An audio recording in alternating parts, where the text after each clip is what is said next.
Avez-vous une approche statistique du latin? Avez-vous une approche statistique du grec ancien? Si vous êtes en train d'apprendre ces langues, vous devriez parce que vous allez gagner beaucoup de temps et beaucoup d'énergie. Il y a quelques semaines, j'ai reçu un message de quelqu'un qu'on va appeler Daniel. Daniel, c'est quelqu'un qui cherche à progresser en latin depuis quelques mois maintenant.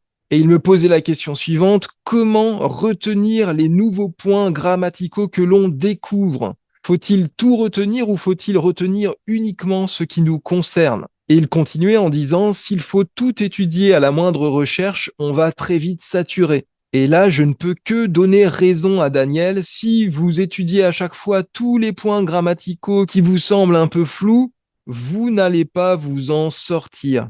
Il faut vraiment étudier uniquement ce qui vous concerne. Et ce qui vous concerne, qu'est-ce que c'est? Ce sont les textes que vous lisez. Parce que j'espère évidemment que vous lisez des textes.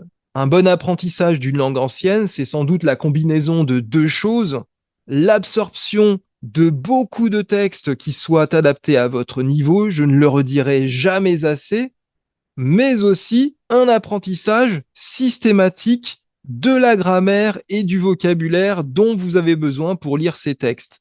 Mais ce qui est premier, c'est vraiment vos objectifs. Votre objectif, vraisemblablement, ce n'est pas en soi d'apprendre la grammaire latine ou d'apprendre la grammaire grecque, d'apprendre le vocabulaire latin ou d'apprendre le vocabulaire grec, mais de les apprendre en vue de lire des textes. Donc, ce qui est premier, et ce que vous devez garder vraiment en priorité dans votre visée intentionnelle, si vous me passez cette expression, c'est vraiment cette lecture des textes au service de laquelle doit se trouver votre apprentissage de la grammaire et du vocabulaire.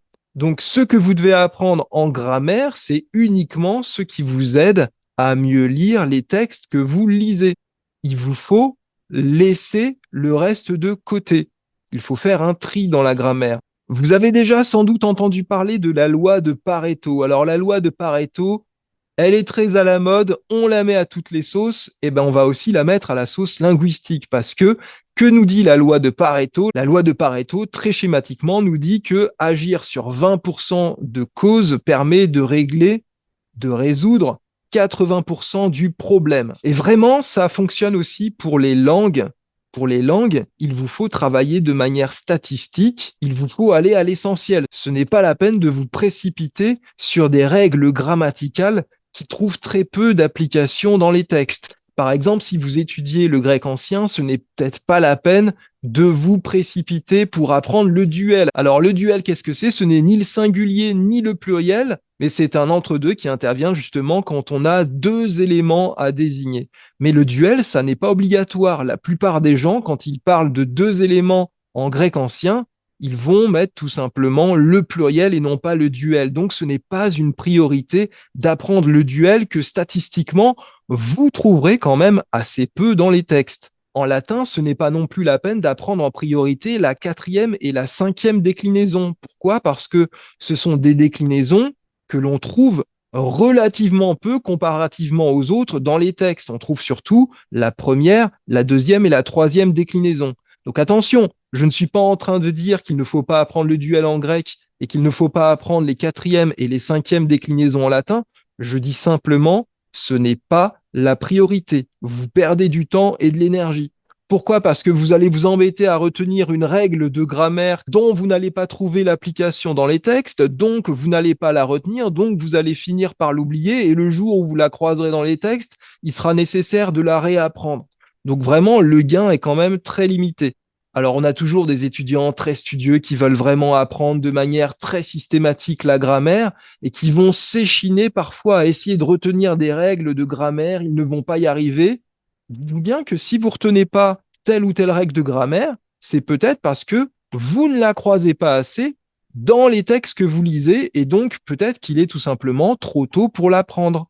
À l'inverse, si vous n'avez pas retenu une règle qui vous bloque tout le temps dans la lecture de vos textes, c'est peut-être le moment de mettre le paquet pour la mémoriser. Parce que justement, si cette règle a déjà généré chez vous des blocages dans la lecture de vos textes, vous allez la retenir assez facilement. Parce que la mémoire de la douleur étant sans doute l'une des mémoires les plus puissantes, le fait d'en avoir déjà bavé à ne pas connaître cette règle va vous aider à la retenir. Et à l'avenir, cette saleté de règles, vous la connaîtrez parfaitement parce qu'elle vous en a tellement fait voir de toutes les couleurs que de toute façon, vous l'aurez intégrée. Tout ce que je dis là vaut aussi pour l'apprentissage du vocabulaire. Ayez une approche statistique de l'apprentissage du vocabulaire. Est-ce vraiment la peine de retenir que Erus en latin, ça veut dire le maître? Je ne suis pas sûr parce que Erus, on le trouve un petit peu chez Cicéron, on le trouve chez les auteurs de comédie, mais franchement, la plupart des auteurs latins vont employer le mot bien connu dominus. Donc, c'est peut-être pas la peine de retenir, dans un premier temps en tout cas, que Erus veut dire le maître. Et à l'inverse, s'il y a un mot que vous ne connaissez pas et que vous croisez régulièrement dans un texte, c'est le moment évidemment d'essayer de le retenir.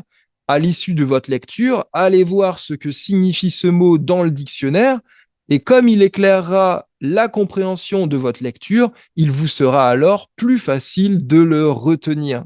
Par exemple, récemment en grec, j'ai lu un texte où on trouvait beaucoup le mot holokléros.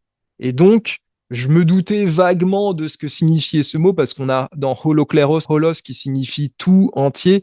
Donc effectivement, holokléros, c'est un adjectif qui veut dire complet, mais à l'avenir, il me sera assez facile de me souvenir de la signification de cet adjectif, justement parce que je l'ai croisé dans des textes et que ça m'a bloqué dans ma compréhension.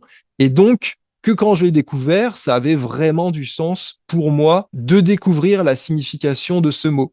Donc, j'espère que vous comprenez l'importance d'avoir une approche statistique dans votre apprentissage des langues anciennes. Et le mieux pour bien avoir cette approche statistique, c'est encore de suivre une méthode bien faite, pourquoi pas la méthode Horberg en latin ou la méthode Logos en grec, parce que justement, ce sont déjà des méthodes qui tiennent compte de la grammaire la plus courante et du vocabulaire le plus courant qu'on trouve dans les textes latins et dans les textes grecs, à tel point que certains reprochent à Logos de ne pas aborder certains points grammaticaux, mais le grand mérite de cette méthode, c'est justement qu'elle aborde les points grammaticaux les plus fréquents dans les textes. Et puisque j'évoque les méthodes, je vous rappelle que si vous êtes totalement débutant en latin, je vous propose mon programme gratuit. Lisez en 5 semaines vos 35 premières pages de latin. Pendant 5 semaines, je vous envoie tout ce qu'il vous faut en termes de grammaire et de vocabulaire pour venir à bout avec la méthode Horberg de vos 35 premières pages de latin. C'est un programme gratuit auquel vous pouvez vous inscrire en cliquant sur le lien dans la description de cette vidéo. Comme fond d'écran pour cette vidéo, j'ai choisi les contes de Perrault traduits en latin par Daniel Peterson. Alors pour être honnête, je n'ai pas lu tout le livre, mais Daniel Peterson, sur sa chaîne YouTube, a lu lui-même l'un de ces contes de Perrault qu'il avait traduit en latin. Je vous mettrai en description le lien vers cette vidéo. Lire des textes dont vous connaissez déjà l'histoire, ça peut être un bon moyen de vous lancer dans la lecture parce que justement, c'est moins intimidant. Vous êtes guidé par votre connaissance préalable du conte et cela peut bien sûr vous être d'un grand secours. J'espère que cette vidéo vous a plu, qu'elle vous a intéressé et surtout qu'elle vous aidera à avoir une approche statistique de la langue latine ou de la langue grecque, ce qui vous permettra de progresser de manière plus aisée et plus rapide. Si c'est bien le cas, merci de mettre un petit pouce vers le haut. Merci aussi de vous abonner à la chaîne. Et dites-moi en commentaire si vous avez des trucs et astuces pour mieux mettre en application cette approche statistique de la langue. Je vous en remercie d'avance. À bientôt.